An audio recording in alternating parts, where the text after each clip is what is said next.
Hey everybody, welcome to a new episode of Tinnitist TV. Today I am talking to Russell Simins and Jilly Weiss of the band Service. Now you probably remember Simins. He used to be the drummer in the New York blues garage power trio Jon Spencer Blues Explosion. For her part, Weiss used to front the Indiana goth-punk outfit We Are Hex. A really great band, by the way, if you haven't already heard them. Anyway, one day in 2015, her band opened for his on the road. They hit it off, and here we are. Now they're married, they live in Indianapolis, they have their own band Service, and they just released their excellent debut album Drag Me. It's a monstrously heavy set of darkly intense post-punk propelled by Simins' groovy beats, laced with his multi-layered production and topped with her otherworldly vocals. I highly recommend you listen to it right away. But first, watch them chat with me about living and working together, their double-entendre band name, carrying the torch for rock, what's on their turntable, and more. Enjoy. Russell Simins, Jilly Weiss Simins, it is a pleasure to meet you. Thanks for taking the time to talk to me today. Well, thanks for having us. Right on. Oh, my pleasure. The reason we are here to talk is, of course, the reason we're sitting in front of our computers is because of your new album, Drag Me, an album that is, and forgive me, but I think this is the technical term for it, a total motherfucker. Right on. Thank you. Well, there's no other way to describe this thing. It's an album that just walks right up to you and punches you in the face and knocks you down and has its way with you. So Thank you. That's my favorite review so far. well, feel free to quote me. It must feel good to have this thing finally come out because it's been a long time in the works, right? Yeah. Yeah. It's been a while. Yeah. This week, finally, we've seen people connecting with it, and getting feedback from that has been really great. Just we spent a long time making it. We had like a really clear vision of what we wanted, and Russell especially wouldn't stop until everything was exactly how he saw it. So now that like we've heard from a small but growing group of people that are connecting with it, it's like, okay, yeah, like all that was worth it, like everything, just to like reach across and Can you hold on one second? Sure. Well, I want to talk to you guys more about the album for sure, but let's go back to the beginning. I mean, from what I understand, you guys actually met on tour, right? Yeah, so I was in a band for almost 10 years that was called We Are Hex. Right. And we did a couple tours opening for the Jon Spencer Blues Explosion. And like we became friends, and then they lost their opening band another time, dropped off, and we came back again. So we kept crossing paths and kind of stayed in touch. And he kept saying like, I'm gonna write a song for you. You know, I really like your voice. I'm gonna write a song for you. I'm like, yeah, okay, sure. Like, sounds great, but like I didn't know if it would actually happen. And then he came through, and yeah, we just started. Like the first time we worked together, like we wrote a song immediately. We didn't just like, you know, jam a little bit or whatever. It instantly was a song, and we could both see that this could be like really productive. So the band came first, sort of, and then the relationship, or kind of both at once. The idea of us doing something together came first, because I remember I very specifically remember when we were on tour together, being We Are Hex and the Blues Explosion. I was so enthralled with her as a performer and a singer that, you know, I've done other music on the side of the Blues Explosion since the Blues Explosion, and I've made other records, and I just loved the idea of what she did, but then doing something that I thought would really be great if we did something together as writers. Like I kind of envisioned Service, like songs that were written for her, rather than what she was doing where Hexes was great, but something more in line with what I do, which is wanting to write like these kind of however you describe Service, those kind of songs that I've kind of written via Blues Explosion or on my own, but I wanted to do it with her. One thing he always said to me, like when I was in We Are Hex was just, you know, he loved that band. But we didn't ever like hit the chorus the way that he would do the Right. chorus. Like he likes a catchy chorus, and I've come to appreciate that and absorb it and meet him there. So Or yeah, yeah. I mean, that's a good way of describing it. Also, another way of describing it is I like songs, you know, and like We Are Hex had Ouch. We Are Hex had like We Are Hex had this thing that they did, but I always thought like I like songs, and I wanted to have Jilly on songs, and I like writing songs, whether they're crazy songs, whether they're butthole surfer songs, or whether they're service songs. I like songs, and I So- wanted her to be on.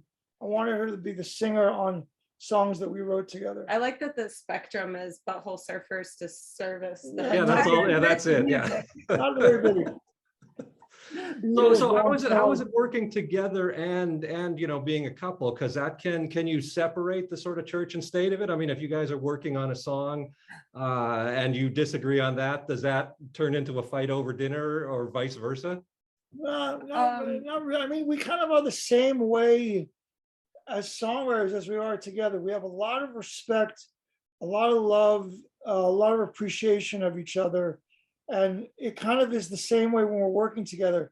If there's like, I mean, we'll quabble, we'll talk, I'll have something that I think is, you know, the way to go, and she'll disagree or I'll disagree. We'll get to it though. It doesn't take very long. But there can be moments where, you know, there's an issue or something that we'll you know, fuss over or Like you know, argue. Yeah. The structure stuff.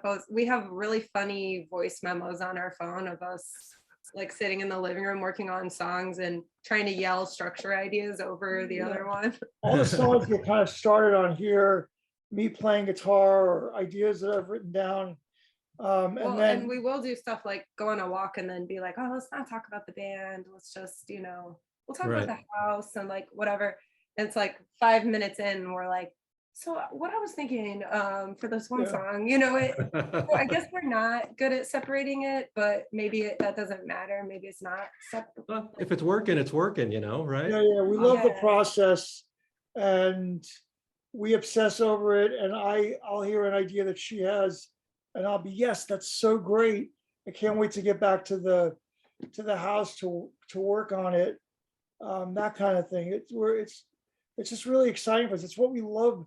One of the things we love to do most. Well, and we're good at like not vetoing an idea before it's explored. So like even if I think it's like, oh, this is definitely not gonna work, I'm like gonna hear him out, and he does the same. And then you know, I've been wrong many times, and like that's how we get there. I've never been wrong. So let's talk about some of those ideas. I think a lot of people would be surprised to hear that.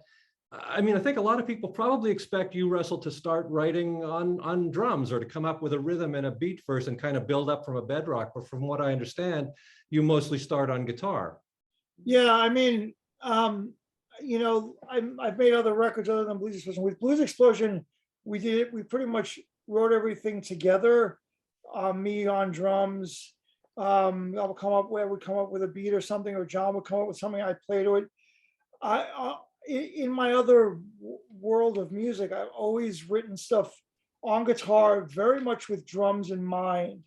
But I've written on guitar for many years, and it's something that I really love doing, and I do it a lot. And then, like I said, I have ideas for either vocal ideas, even definitely drum ideas, very much so like what I hear the lead guitar doing. But when I'm writing on guitar, it's basically structuring the song on, you know, rhythm guitar, maybe with or with a riff. A lot of times I'll come up with a riff and I'll start with that, and then I'll write the song from that riff, or I'll write the song from just an idea I had on guitar. Well, and speaking of the aforementioned voice memos, he will be mid guitar part and then stop, mute the guitar, and then hum the beat and like Wow. play out the beat and then go right back into it. It's, They all kind of come to you in a big jumble. yeah. I'll hear the beat and I'll do a voice memo of what the beat is that I hear. Then I'll go back to the guitar part. So. And are you doing all the lyrics, Jilly? Yeah, 99% of the vocals and lyrics. So what do you find yourself writing about? What what attracts your attention? So the first stuff we wrote, most of it is just about us meeting and falling in love and being somewhat scared of that.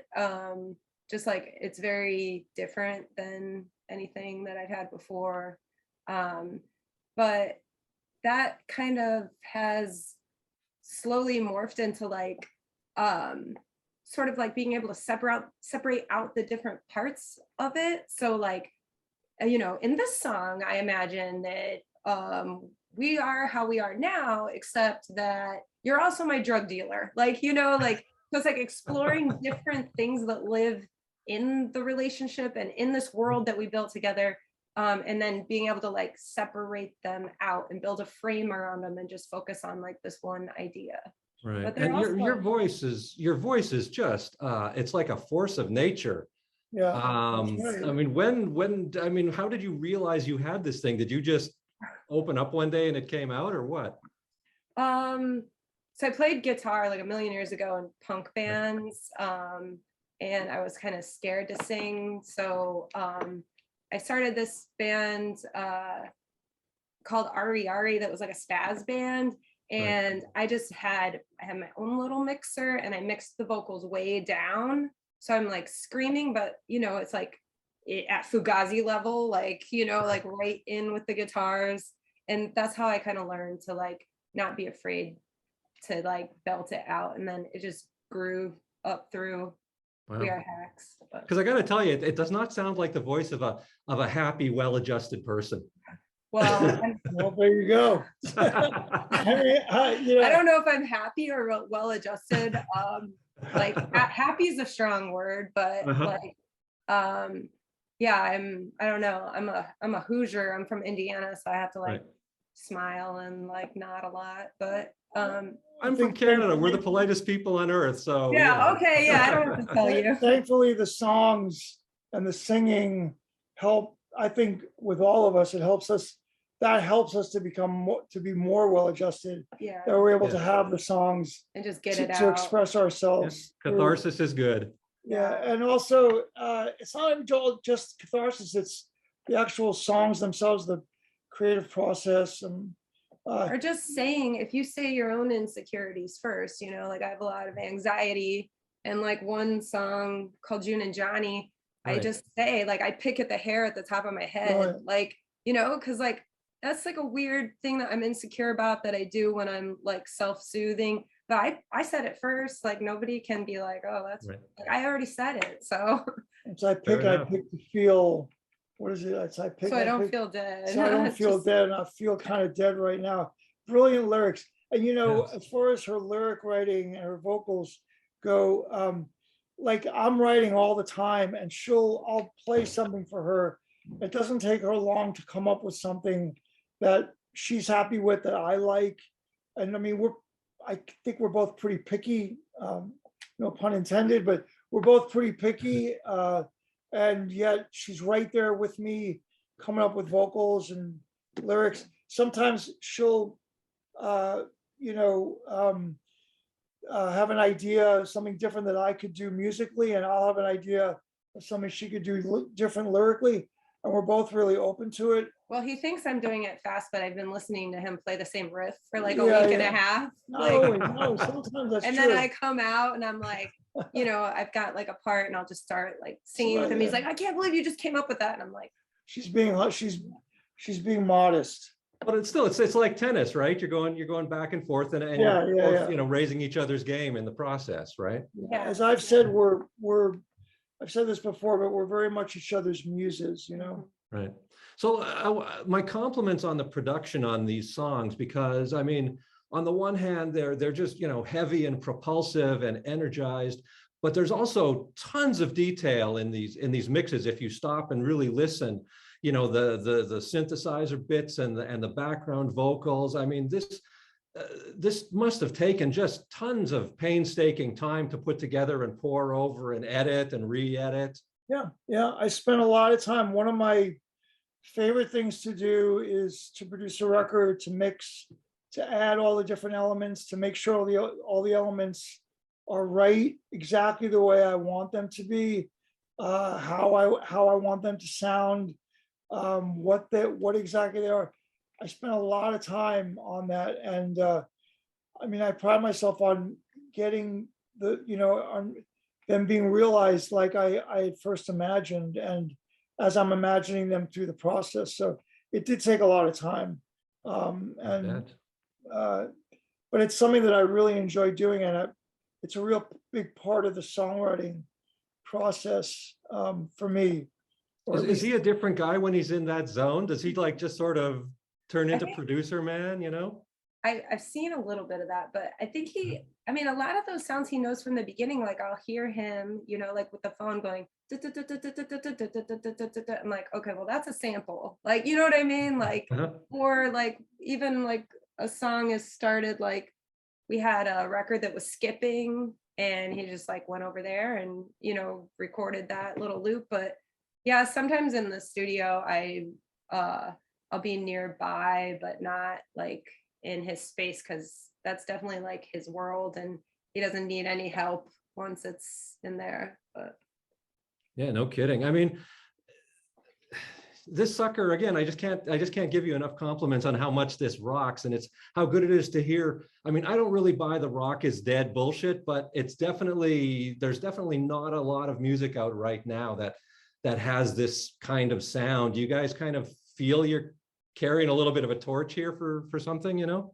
Yeah, I mean, I just go with what I know and what I want, and I believe in rock and roll, and I believe in rock, and I love Earl Sweatshirt too. I love underground rap. I love Sure. There's many things that I love, that Tyler the Creator, but I love rock too, and I love I love the Liars. I love everything that that I think is great. It goes across all spectrums of music. All that stuff though rocks, I think, ultimately. Like even if it's even if it's not the genre of rock and roll, I think Tyler the Creator rocks. I think he's got a punk rock soul.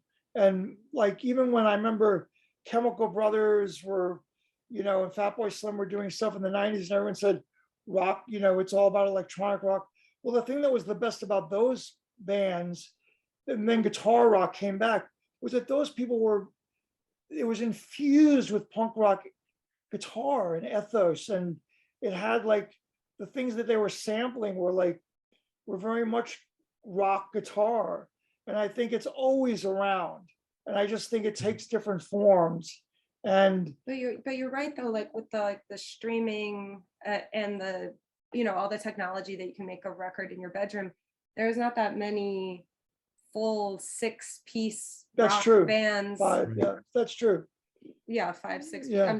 Like a big rock band. Yeah. And it's it's hard to deal with 3, 4, 5 other personalities to make that happen. It's hard to bring that on the road. Like there's a lot of reasons we're not seeing it. And then I think too, with the pandemic, people being separate, and then like I see a lot of people like doing their own like projects, and that's great. But then I don't know, like we miss something if we're not all in that punk rock dive bar getting sweaty, like right next to each other with like this full blast coming at us. Like there's a release in that that's like you're not going to get from like the bedroom music with the sampler. It's just no matter different. No matter what, nothing is ever going to replace a live rock show, and nothing, because there is nothing like a live rock show.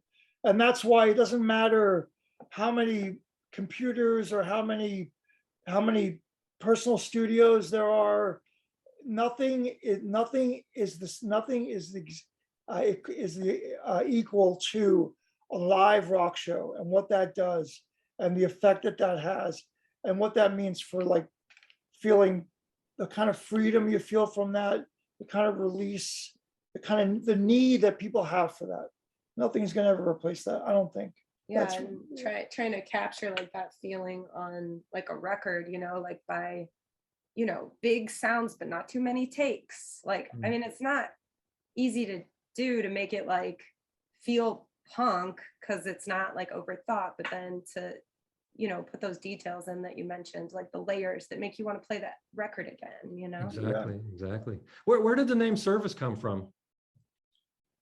We So it's a little salacious, but at the same time it isn't. we felt like it had a certain like connotation, Uh-huh. like servicing someone, but Sure. also, this is kind of silly, but also just like I've worked in food service a lot, and we're like, man, like service is like different things to different people, a livelihood, a sexuality. And then like we went on this walk in New York, like when he was still living in New York, and we took a selfie like with a Polaroid camera, and we were standing in front of a mechanic garage and it said service behind us. And we were like, well, all right, like if that's not a sign, then I don't know what I mean, is. most importantly, the word came up from something we were talking about. We thought it sounded cool and a little, a Sexy. little nasty, but at the same time, it also doesn't have to.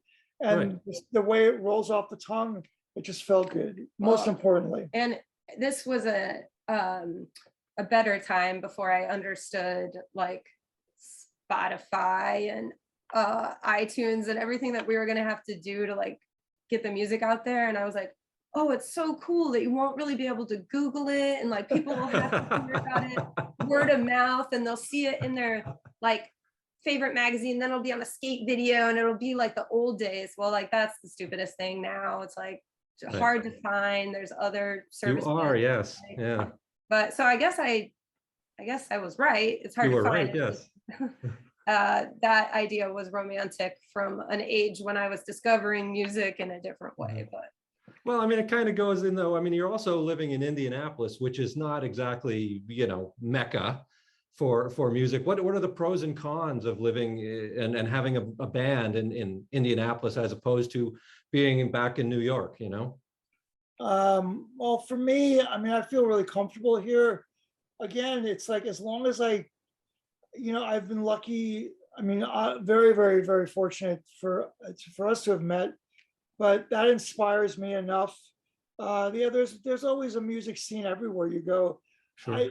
As long as I'm able to make the music that I'm hearing in my head and that I want to make, and that's true to me, it doesn't matter where I am. I mean, well, and it's cheap here. Like there's no way we could have this house in New York and then, we're going out for most of the month of June, like hoping to keep that pace up, and we can afford this.